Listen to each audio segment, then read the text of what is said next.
This is the newsroom.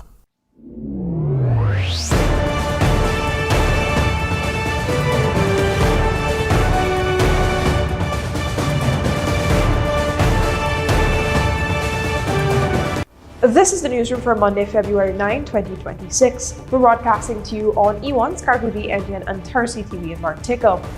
In headlines, Parliamentarians get into the nitty-gritty of this year's $1.558 trillion budget. Nazar Mohamed hospitalised, forcing adjournment of extradition case. Drugs worth millions of dollars seized in January. And in sport, new Bayroc National Stadium officially commissioned. And Shai Hope heaps praise on Hetmyer and Shepherd.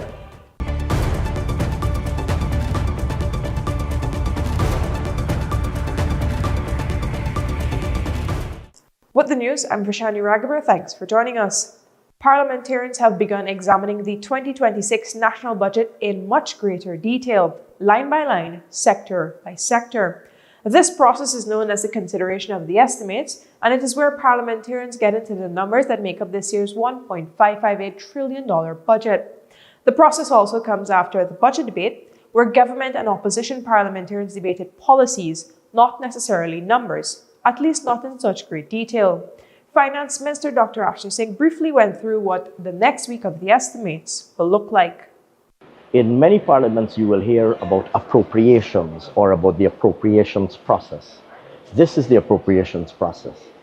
So this is a process, this is a part of the consideration of the budget where the detailed expenditure allocations, the appropriations, are considered agency by agency. So for the next week, or for the week that's starting today, we're going to be going through agency after agency, an examination of the detailed expenditure allocations that we as government have proposed for the respective agencies.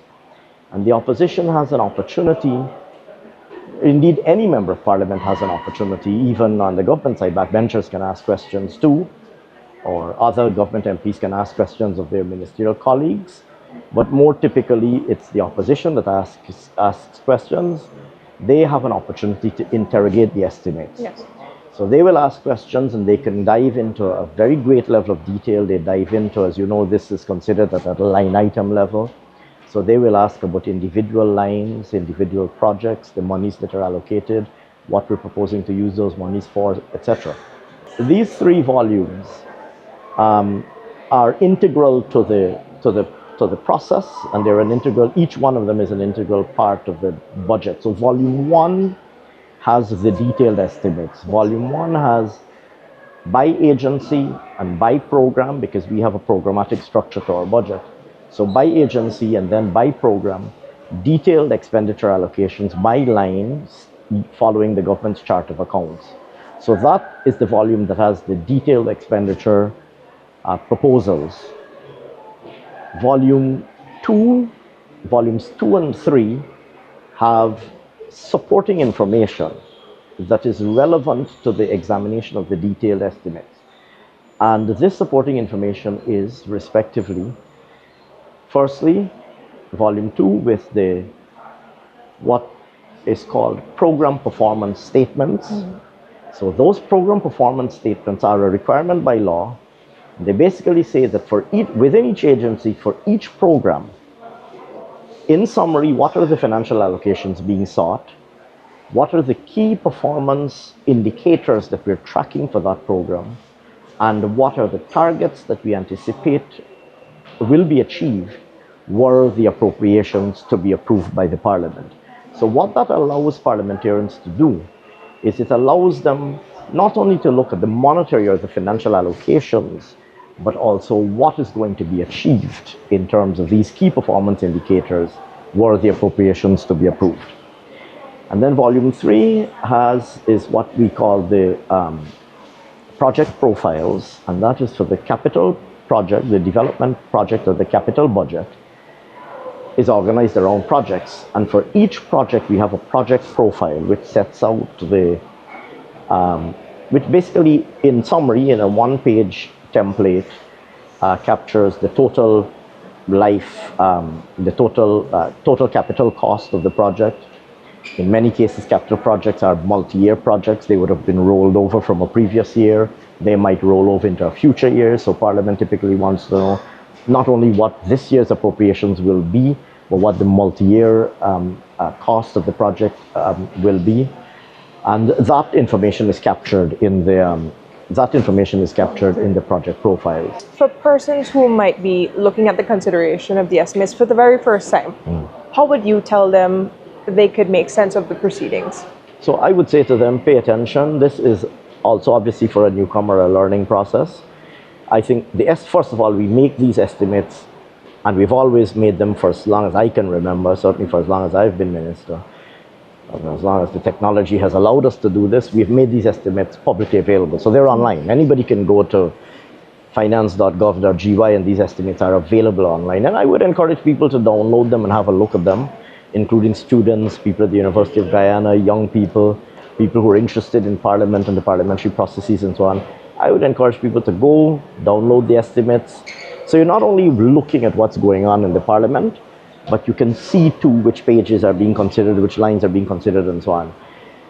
And that too, as simple as it might sound, will lend itself to a better informed people. Programs, youth development and institutional support, the government on Monday defended spending under the Office of the President as consideration of the 2026 national budget got underway in the Committee of Supply. From increased funding for the Men on Mission program to plans for a new technical training college, support for the First Lady's signature projects and continued investment in youth leadership, opposition members pressed for accountability and measurable results. Consideration of the 2026 budget estimates officially began on Monday in the Committee of Supply of the National Assembly, with allocations under the Office of the President coming under intense scrutiny. Minister of Governance and Parliamentary Affairs Gil Teixeira was on hand to defend the figures, as opposition Member of Parliament Ganesh Mahipal raised questions across several programs. One of the first areas examined was the Men on Mission program, which received almost $1 billion, bringing its total allocations to $900 million under the capital expenditure and $2.5 on the current. Mahipal questioned staffing and asked for outstanding reports for 2023 and 2024, as well as information for 2025, noting that promised reports were never laid in the Assembly. Teixeira acknowledged the oversight and apologized, explaining that while reports were not formally laid, the program's activities had previously been outlined. She said Men on Mission is currently managed by 4 staff members and is focused on long-term cultural change.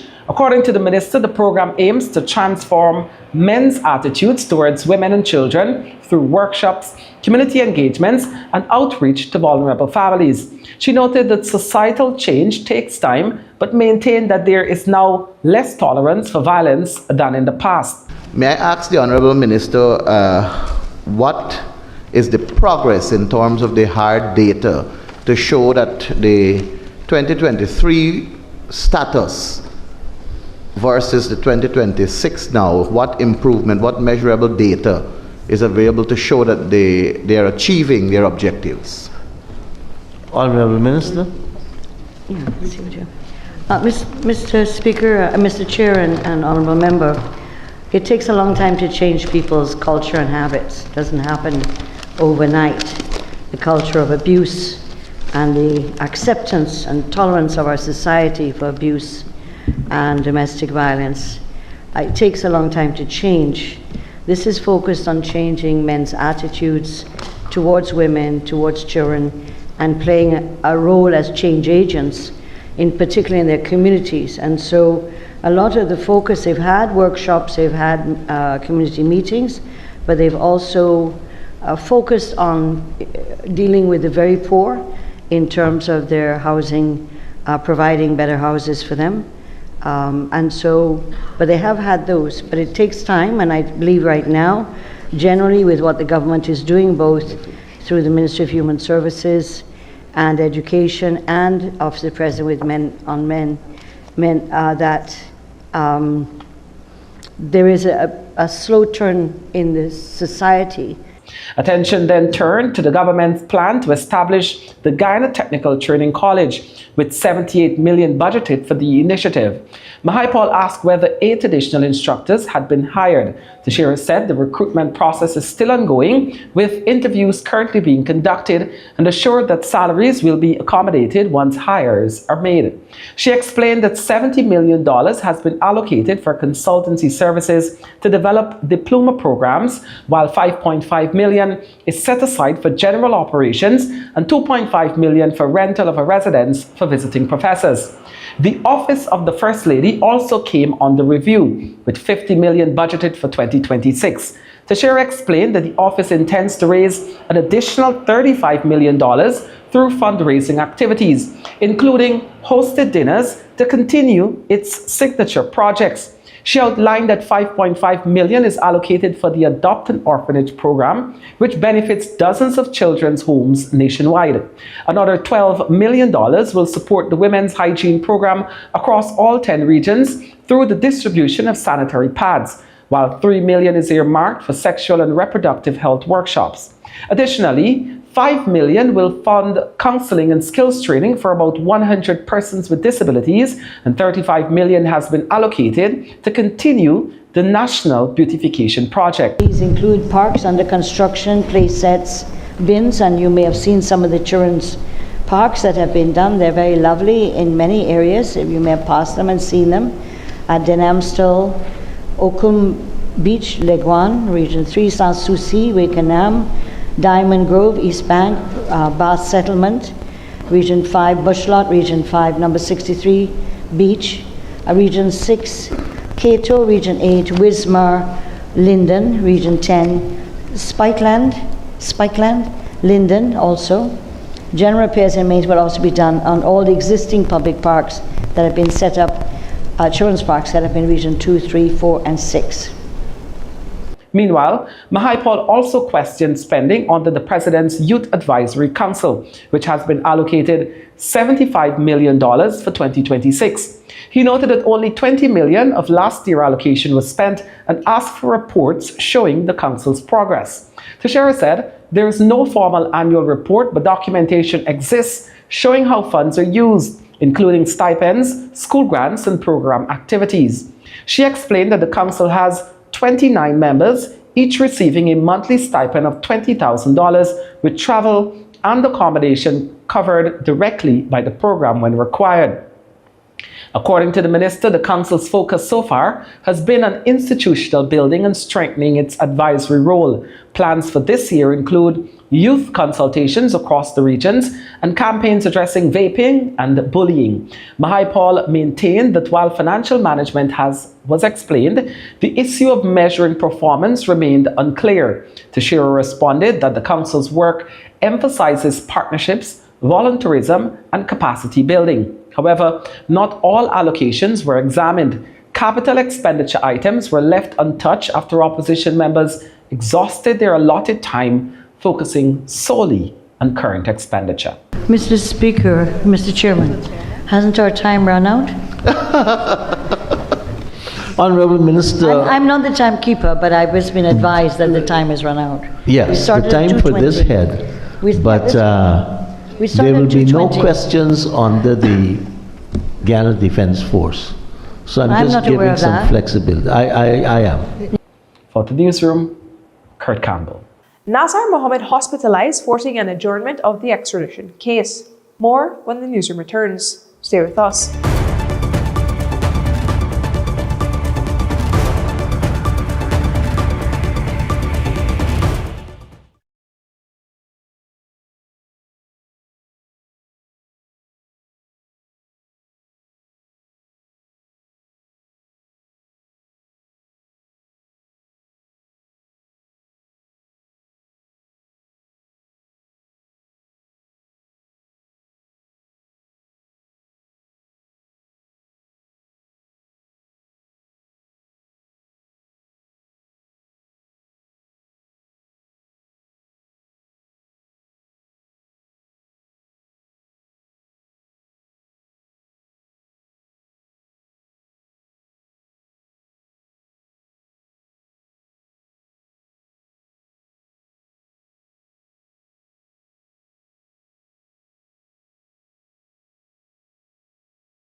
Welcome back to the newsroom.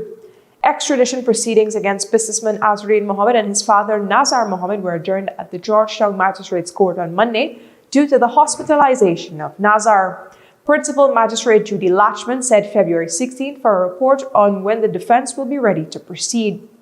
Extradition proceedings against businessman Nazar Mohamed and his father Nazar Mohamed were adjourned on Monday at the Georgetown Magistrates Court due to a medical emergency involving Nazar. Before the hearing, attorneys for both sides and the prosecution team had discussions with Principal Magistrate Judy Latchman, who is presiding over the matter. The proceeding then commenced with defense attorney Sain Durjan informing the court that while Nazar was present in court, his father was unable to attend because of a medical emergency. Durjan requested that the matter be set for a report date next week to determine when the defense would be in a position to proceed. Magistrate Latchman inquired whether the prosecution had other witnesses ready. Prosecutor Glenn Hanuman said Permanent Secretary of the Ministry of Foreign Affairs and International Cooperation was present and noted that her testimony was expected to involve lengthy cross-examination. He added that the prosecution understood the circumstances and wished Nazar a speedy recovery. The matter was adjourned to February 16 for a report. Is it necessary for Mr. Nazar to be present in court at this stage of the proceedings? That's a very good question. Extradition proceedings are unique and the procedure is not carefully set out. However, in July 2024, normal preliminary inquiries were abolished, and now all these types of matters have to be done by way of paper committal. Under the Paper Committal Act, there is an allowance for the absence of an accused person for the proceedings. Previously, during normal PIs, the accused had to be present because when depositions are taken, they have to witness it. They have to witness the person signing the deposition. But under the new regime in Guyana, if someone is sick and if that person consents to the accused representing him in his absence, then the lawyer presenting him being present in court, the matters can go ahead. I don't think that the lawyer for Mr. Mohamed may have been able to get his consent to appear for him today in his absence, but it would be helpful if that lawyer requests that consent in time for the next set of proceedings. However, of the law. We don't believe that that's a correct statement of law. And in any event, there is no such consent. If he feels much better, he will come on the next occasion. But as of now, I don't think the magistrate is willing to entertain too much virtual appearances, because even counsel for the USA asked to appear virtually on the next occasion, and that was resisted. Nazar told reporters his father's condition worsened on Monday morning and that he is currently hospitalized. He disclosed that Nazar suffers from heart and high blood pressure complications. For the newsroom, Sharda Bacchus. We tell you now that the Customs Anti-Narcotic Unit in January seized 161 kilograms of narcotics, which included more than 92 kilograms of cocaine, more than 68 kilograms of cannabis, 229 grams of ecstasy, and 84 grams of suspected crystal meth. According to Kanu, the illicit substances have a street value of over $112 million. Kanu said operations led to the confiscation of these drugs and 18 arrests. The Customs Anti-Narcotic Unit says it seized more than 161 kilograms of narcotics during January, following a series of intelligence-led operations across Guyana. The haul included over 92 kilograms of cocaine, more than 68 kilograms of cannabis, along with smaller quantities of ecstasy and suspected crystal methamphetamine. The cocaine has a street value of $92.4 million, while the cannabis is worth $20.5 million. Kanu said that the seizures came from 11 intelligence-led operations across multiple regions, with Region 2 accounting for a majority of the drugs seized. The operations led to the arrest of 18 individuals with 12 narcotic-related charges laid and 3 convictions secured. Kanu said these seizures were a result of sustained enforcement pressure on trafficking networks operating along roadways, border corridors, residential areas, and international entry points. Kanu also said continued emphasis will be placed on roadway and border corridor interdictions, monitoring emerging synthetic drug threats, strengthening intelligence fusion and analytical capacity. It added that through sustained vigilance, professionalism and accountability, the unit will continue to work to reduce the availability of illicit drugs and protect communities across Guyana. For the newsroom, Lizina Yearwood.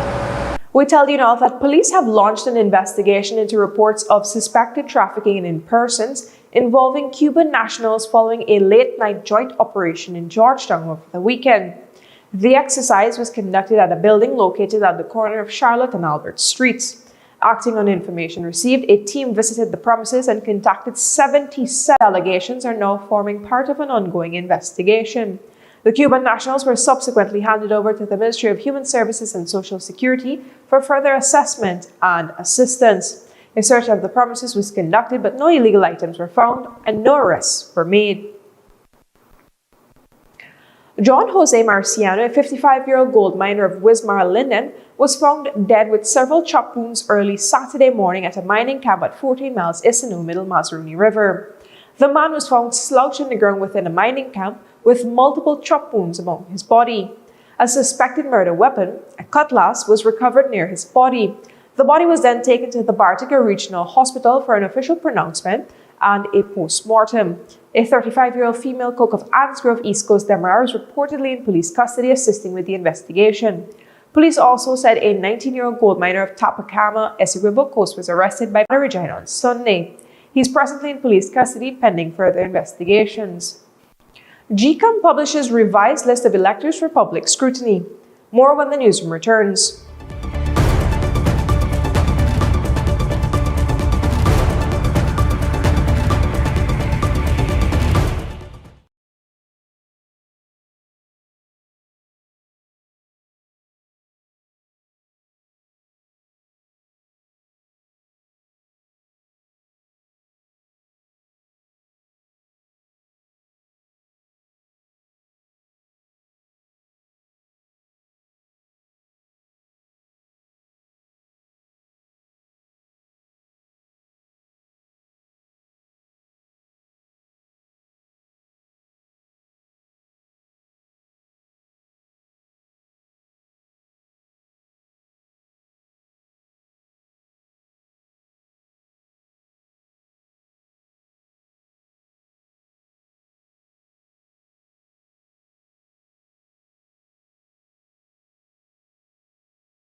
Welcome back to the newsroom.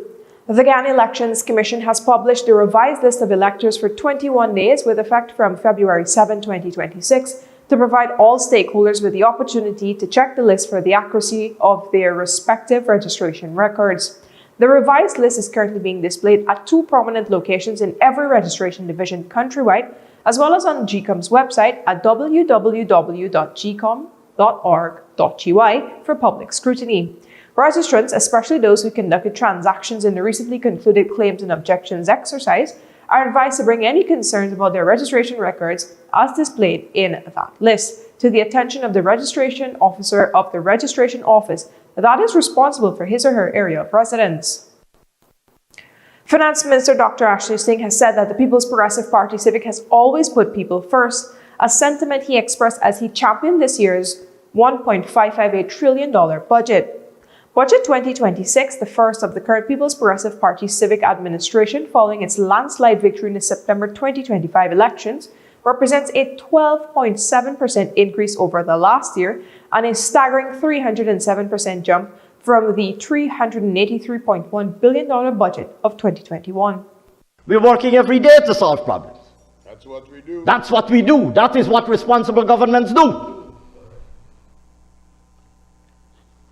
And we have been very clear, sir, that the Guyana that we are building is not a Guyana where anybody will have to sit around waiting for a Pablo or a Pedro or whatever you might want to call him to come along to give them a small piece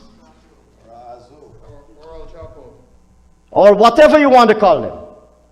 The Guyana that we are building, sir, is a Guyana where every single Guyanese person will be able to get a good quality education and training so that they can take care of themselves, to be able to get a good quality job so that they can earn for themselves, to be able to become a homeowner on their own so they don't depend on anybody to go and build a house for them and then own them for the rest of their lives, and be able to ensnare them in some inappropriate enterprise. The Guyana that we're building is a Guyana where everybody, every family, having become homeowners, will be able to own their own car, will be able to educate their children, will be able to live more comfortably, and we are seeing that. When the newsroom returns to financial, weather and bridge reports along with sport news. Stay with us.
Welcome back to the newsroom. And now for a look at what's happening in sport. And we start things off with some track and field news. The official commissioning of the new Bayroc National Stadium in Linden has been labelled as the dawn of a new era for the town, as it is expected to further amplify the immense talent in sport, but offering athletes a chance to further upskill at a world-class facility, while also opening doors of economic prosperity for the residents. In a rousing address to thousands of residents on Saturday evening, President Dr. Irfan Ali characterized the facility as the physical manifestation of a deliberate and deep-rooted plan to transform Guyana into a premier hub for sport and entertainment in the Caribbean. It is understood that the facility costs approximately $1.1 billion Guyana dollars, the similar cost for the National Track and Field facility on the west coast of Demerara. Akeem Green was in Linden and he filed this report. This is the new Bayroc National Stadium.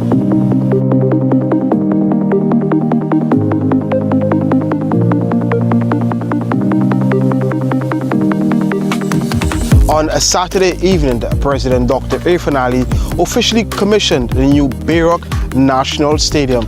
Now, according to the President, it is a government delivering on their promise to the Region 10 community, and according to him, this is just the beginning of a wider things to come for the community of Linden, and the spin-off effects of having this facility will be huge for the residents. As we celebrate the opening of this stadium, I want to assure you this is not the end. This is the means to the end, because the next part of the journey is to bring world-class events, is to create opportunities for your local economy by bringing events, by creating opportunities. And you will see the spin-off of this stadium with the building out of restaurants, hotels, entertainment complex. You will see what this investment will stimulate across this region. The Bayroc National Stadium is one of those stops.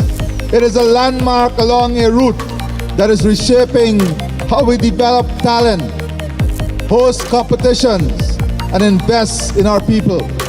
We have set out in this journey not guessing, but with a clear understanding, grow on wishful thinking. It must be built, planned, and supported. The commissioning of the Bayroc National Stadium represents that commitment in a tangible form. Also attending the opening ceremony for the facility were Ministers of Culture, Youth and Sport, Charles Ramson Jr. and Stephen Jacobs, and both spoke about the quality of this facility. In fact, Minister Ramson indicated that from the field perspective, just behind me, it is certainly up to FIFA standards. The lights as well, he indicated, have met the requirements, and also the track is certainly one of the best there is in the world. And he believes that with these facilities now, the community of Linden, which has over the years produced some of the best athletes in Guyana, especially in the disciplines of track and field, will now be able to have quality facilities to further amplify their talent. There were no plans, no blueprints, no bills of quantities, nothing that was left for us to implement. It was our ministry, it was the support by His Excellency President Irfan Ali and our cabinet that gave us everything that you see here today. What do you see here today? You see a track that is the highest standard and certified at the highest level in the world. This field will never be flooded because it has underground drainage just like the Providence National Stadium, and it's certified for FIFA standard. These lights that you see here, these lights not only meet the FIFA standard, but it surpasses it by 3 times, which means that we can host CONCACAF and FIFA games right here at this ground at this facility right here in Linden. The Linden, you now have a stadium, you now have a modern facility that you'll see athletes utilize so that they can develop their skills. And I want to mention a particular athlete here tonight, Emmanuel Archibald, who traveled all the way from Jamaica to be here tonight at this facility to celebrate with Linden and to celebrate with every single athlete here tonight. This is a very significant time for Linden especially. This will stimulate economic growth here in Linden. It'll give our athletes an opportunity to up their skills. This facility here will continue to boost economic activities in Linden. But it's very, very important and significant of what this means for Linden. The stadium currently has 2 stands which are covered, and according to the Minister of Culture, Youth and Sport, Charles Ramson Jr., before the year is out, there is a very likelihood that a prefab stand is going to be placed towards the east of this facility. There are other works that are likely, given the expansive nature of this facility. Certainly a lot more sport disciplines could be added, and those plans are under consideration. Now, there are much more stadiums set to be opened in 2026, with one just over the river in Mackenzie soon to be commissioned as well, along with stadiums in Essequibo at Anna Regina. There's also the other synthetic track and field facility at New Amsterdam set to be commissioned very soon as well, and also the Parliamentarians Stadium. Reporting from the new Bayroc National Stadium, I'm Akim Green.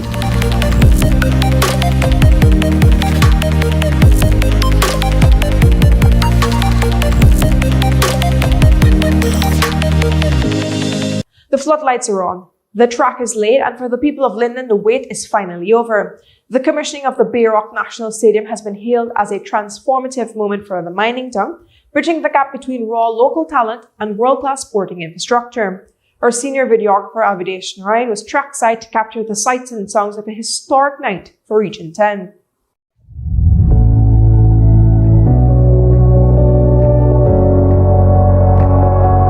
Bayroc Stadium, Linden, this is for you.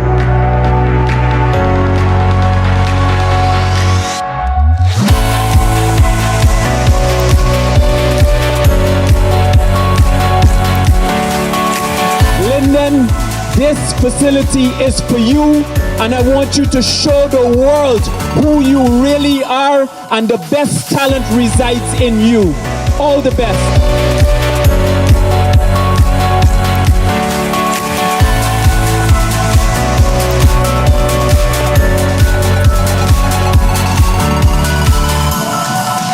Today, rise in thy glory and dance to the beauty of your new stadium.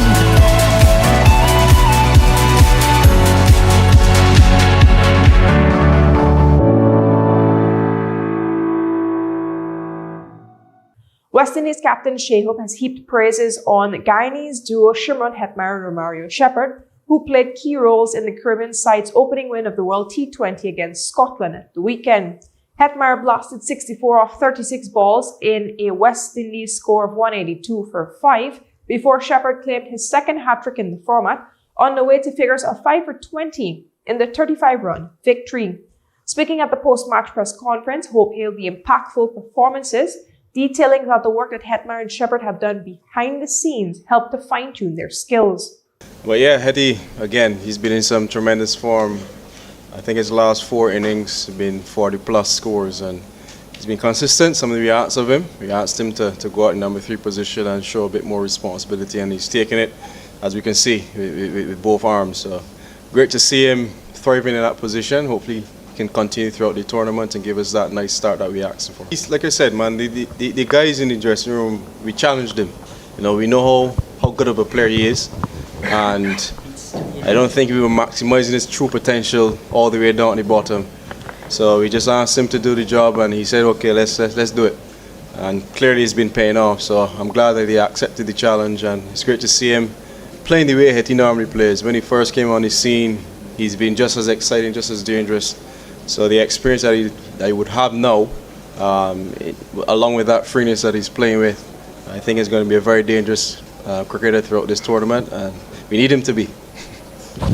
Yeah, Sheppy, he's one of those guys who's always willing to learn and improve. As you said, he came onto the scene probably more of a bowling all-rounder, but you can see what he's done. He's transformed his game with the bat, one of the most dangerous finishers in world cricket. And just again, he's always ready to put his hand up whatever the team requires, and whether it was bat or ball. And today, again, it's just about executing the team plans. Whatever was required in that situation, you see the importance of that, breaking that partnership firstly, and then just sticking to that plan. See, he's a very good Yorker bowler, I would say, and it's just about confidence. He's been bowling really well in the last couple of series. Even with a new ball, he's been opening the bowling a few times for us and picking up a couple of wickets. So he's kind of versatile for us in the middle overs especially, and it's great to see him starting the tournament with a bang, and hopefully he can continue doing the same. South Africa began their T20 World Cup campaign with a clinical 57-run victory over Canada at the Narendra Modi Stadium. In their first outing since losing the 2024 final, the Protests posted a formidable 213 for 4, underpinned by captain Aidan Markham's blistering 59 from 32 balls. Canada, appearing in their first ever meeting with South Africa, showed flashes of resistance through Navneet Diliwal's spirited 64, but Lungi and Gidi's 4 for 31 ensured that there would be no opening day upset. The result leaves South Africa top of the early group standings, while Canada will look to sharpen their fielding after a sloppy display in Ahmedabad. Canada's pursuit of 214 was effectively derailed within the first 6 overs, as Lungi and Gidi produced a masterclass in the power play bowling, removing 3 of the top 4 to leave the chase in tatters.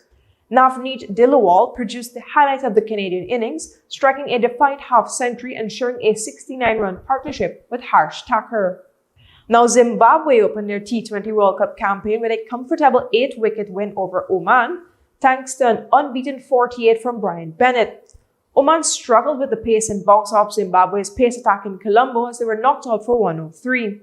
Blessing Muzarabani blew away the associate nation's top order 3 for 16, and at 27 for 5, Oman were in danger of being bowled out for fewer than their lowest total in World Cups, 37 against England at North Sound in 2024. But a 44-run stand between Sufyan Mahmood and Vinayak Shukla at least added some respectability to the scorecard for Oman, who were ranked 20th in the world.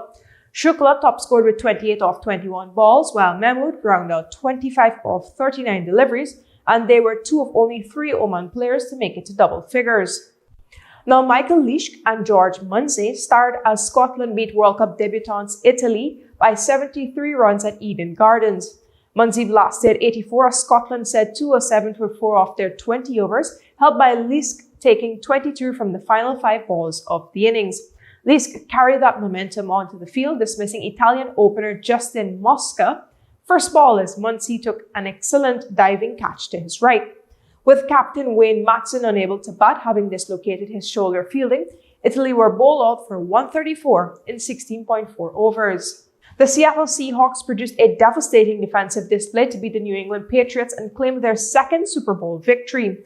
2 of the NFL's strongest defenses battled it out in Sunday's showpiece, and the Seahawks emphatically came out on top to win 29-30 at Levi's Stadium.